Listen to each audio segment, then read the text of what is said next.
hi, my name is James Nichols and I want to talk to you guys about careers in the film, TV and media production industry. I'm going to tell you a bit about the course that we run here over at NSCG Stafford College and try and give you a bit of an insight into what our students actually do.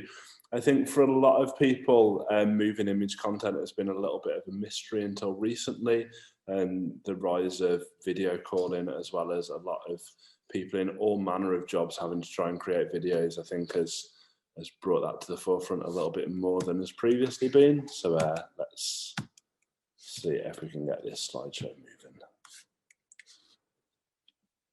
Okay, so I could get rid of that window too, that works. Okay, so in terms of what students do on any sort of film, TV or media production based course, is they'll be looking to learn to plan, produce and critique moving image for a purpose. Some courses will be a bit broader than just moving image. Some courses will encompass radio and websites and other aspects like that, but in particular we try and focus on moving image. And the reason we tend to focus on moving image is it's a huge skill set, and once you're cued into that skill set, you can diversify across other areas a little bit easier. And it's a lot easier to get away with making films when you're 16 and you're running around towns and parks and woodlands with cameras trying to shoot different scenes that are in your own imagination. It's a lot easier to do that when you're 16, 17, 18 and get away with it than if you're in your late 30s trying to mock up burying somebody in a woodland with a camera there. People get a bit more suspicious when you get a bit older. So it's far better to do it when you're younger. There's a huge aspect upon any sort of media production course for you to be working in teams and from your own initiative, which are both really key to any jobs in the future. The ability to work within a team, as well as be a self-starter and self-motivated, work really well. And the main thing that we look for with our students is to develop skills towards a future career in film, TV or media production. I'm going to talk you through the sort of projects that any sort of media-based course would really look to do. So any sort of media area would expect students to work on music videos. Hopefully you can see a very sped up version of one there. So this would have been the efforts from our last graduating year group of students' music videos. So every one of them gets a very open brief. They choose the track, they choose the locations they're going to be working in, they choose the style it's going to work within. So you get quite a nice variety of output.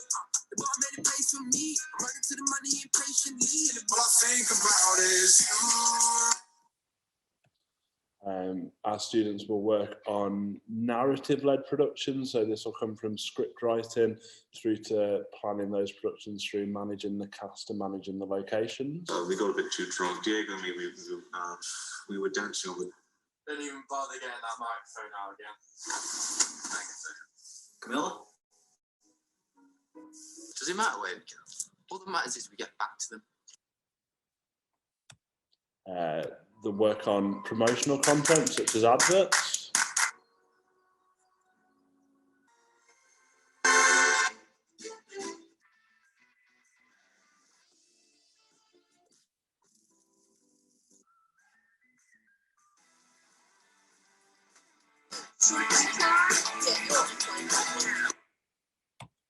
They'll work on documentaries, which this particular year obviously brought an interesting challenge with this, because the students were trying to work on the factual productions during lockdown.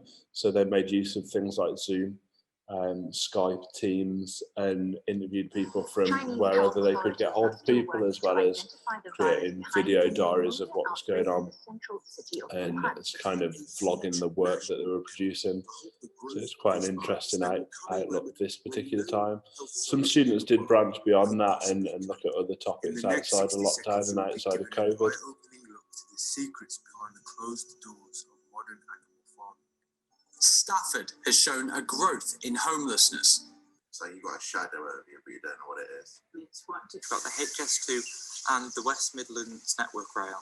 Across the West Midlands... Our books dying out, I'll be looking into 4 books in total. 2 popular books and 2 indie books which aren't as well known. Comparing the amount The topic of climate change is much more than just a topic. It's a crisis.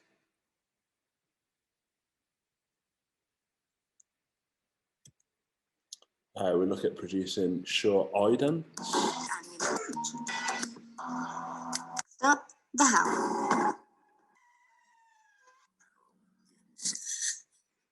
KTV premiere on Friday the 13th.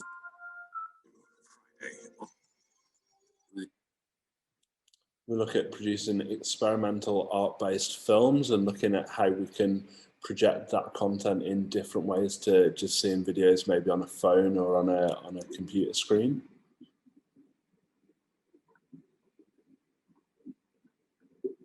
So with this particular one, we took over an abandoned building and put in a load of art-based plinths and then projected onto those plinths, and the students then would move them around to change the way that the video looked.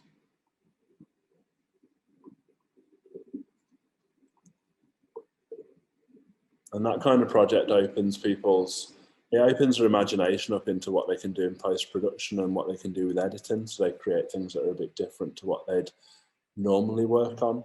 We work on graphics alongside all of this, but we kind of look at more pirating other people's graphics so that we can, you know, create work that looks professional without having to be graphic designers. A lot of what work that gets landed on media professionals is, can you make us this video, and by the way, can you tidy these graphics up for us or use these graphics within the video. Our students work on animations, they work on visual effect sequences, they work on posters, and they work on scripts and title sequences alongside these.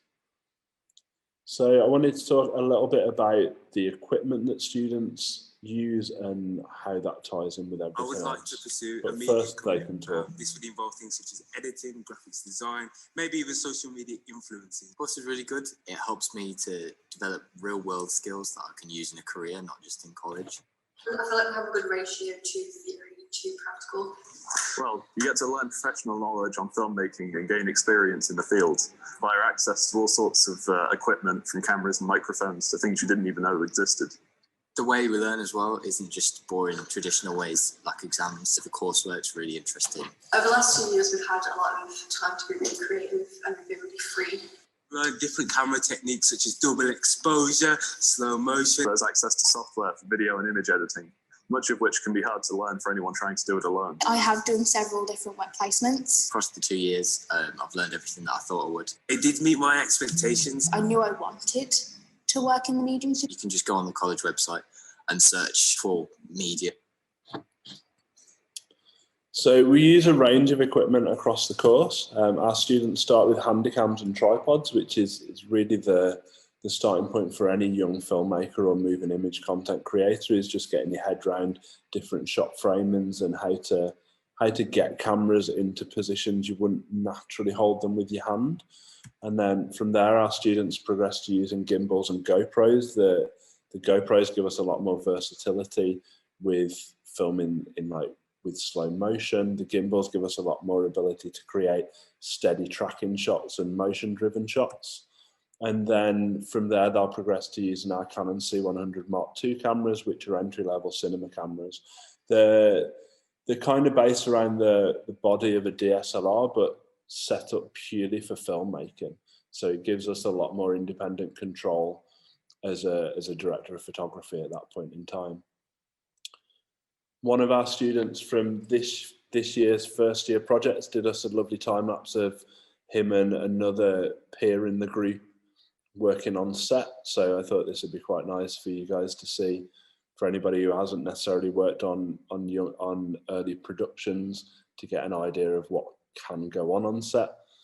So the brief that these guys had was to make a horror ident, and the guy spends a bit of time using the screen on the camera to get all his fake blood on.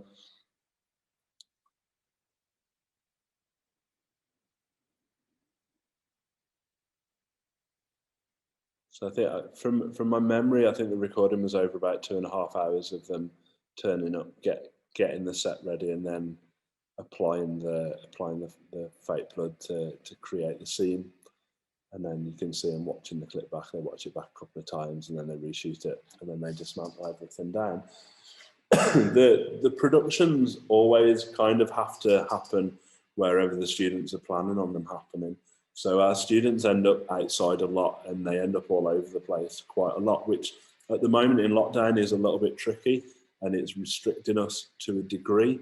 But the majority of the time, like if the students go, I really want somewhere to look urban, then they're going out to the cities in and around the area to go and film those sorts of videos. If they want to film in the studio, then they're going into the studio. We go through all three stages of production. So we go through the planning stages and how to actually organise yourself so that you can be efficient on set. We go through how to do all the production tasks, and we also go through how to edit videos. And then once you've kind of got the hang of editing, we'll then build that up then into applying motion tracking and elements of visual effects. So here's a time lapse you can see of one of the second year students who worked on a music video. They spent quite a lot of time trying to create match edits with different objects in the scene.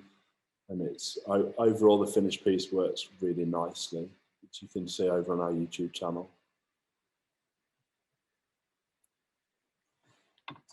But that gives a pretty good insight into the colouring and into the whole editing process.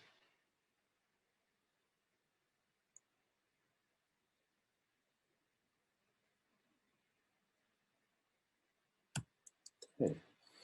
In terms of jobs within the sector, the film and TV falls into the creative industries within the UK, of which in 2018, sorry, which was the latest data point for this, so a couple of years ago, there's 20,814,000. Yeah, I think that's about right. No, it's maybe billion. I lose track. 111.7 billion the creative industries was worth, and you can see from that infographic there quite how big the film and TV sector was.